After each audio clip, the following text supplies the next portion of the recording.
And I would like to please invite Professor Venkat Raman for his opening remarks. Thank you.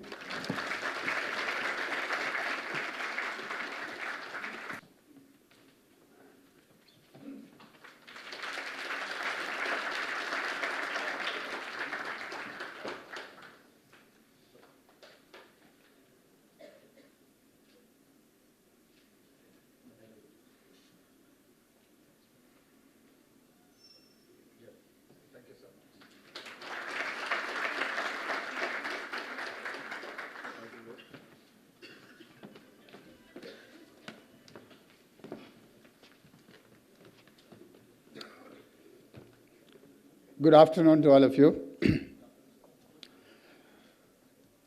Professor S.P. Gupta, the former Dean of FMS and today's recipient of Lifetime Achievement Award on a Founders Day, Mr. Vijay Agarwal, one of our illustrious alumnus. Thank you for taking time and coming to address us and inspire us. Mr. Naveen Kapoor, the chairperson or chief of today's function, and my dear colleagues, dignitaries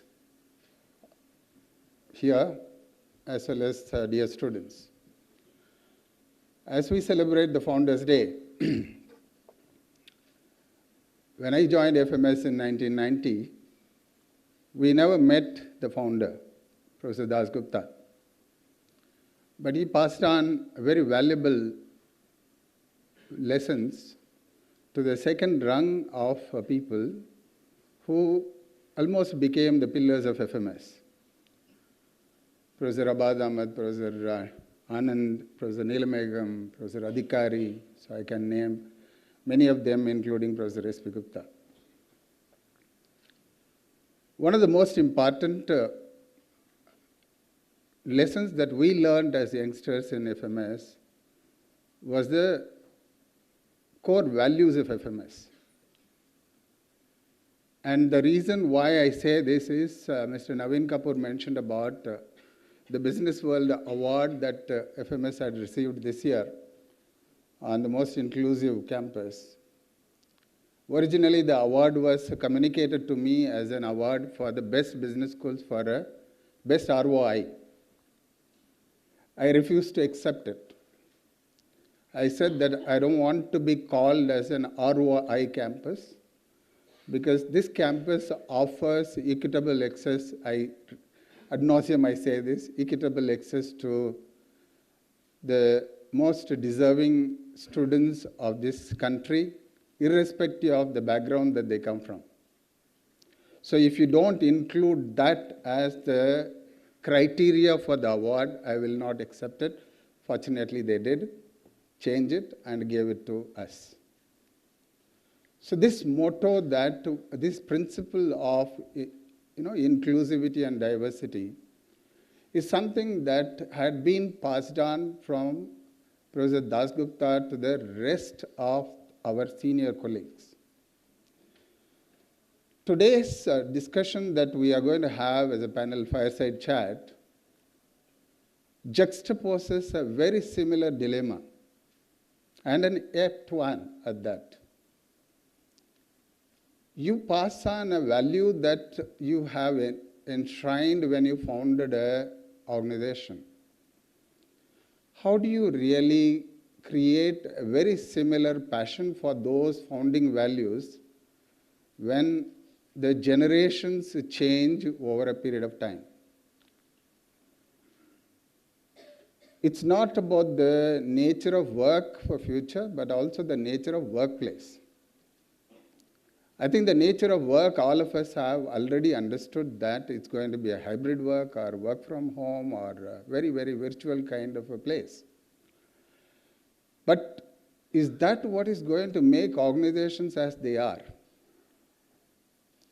It looks as if we are going to be in correspondence course rather than in a regular program.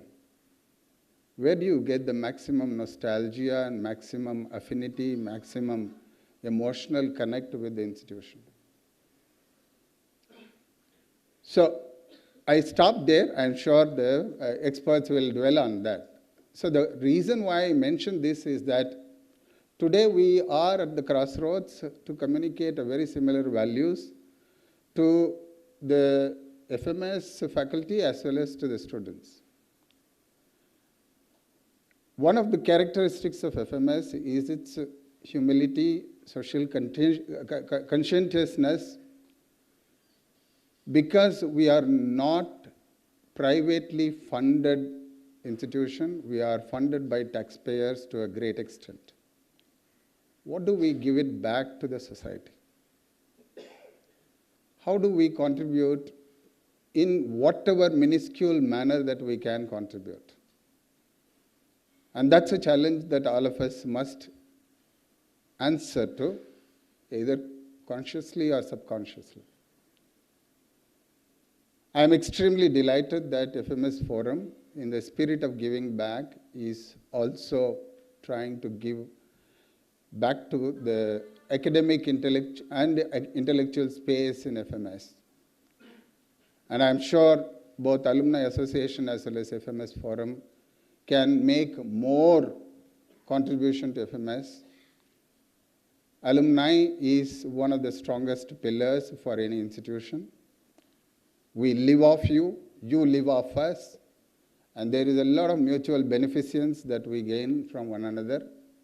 And I am sure this particular message that I look forward to the alumni to strengthen the FMS, to make it even more successful, and to be among the top 3 continuously for decades to come.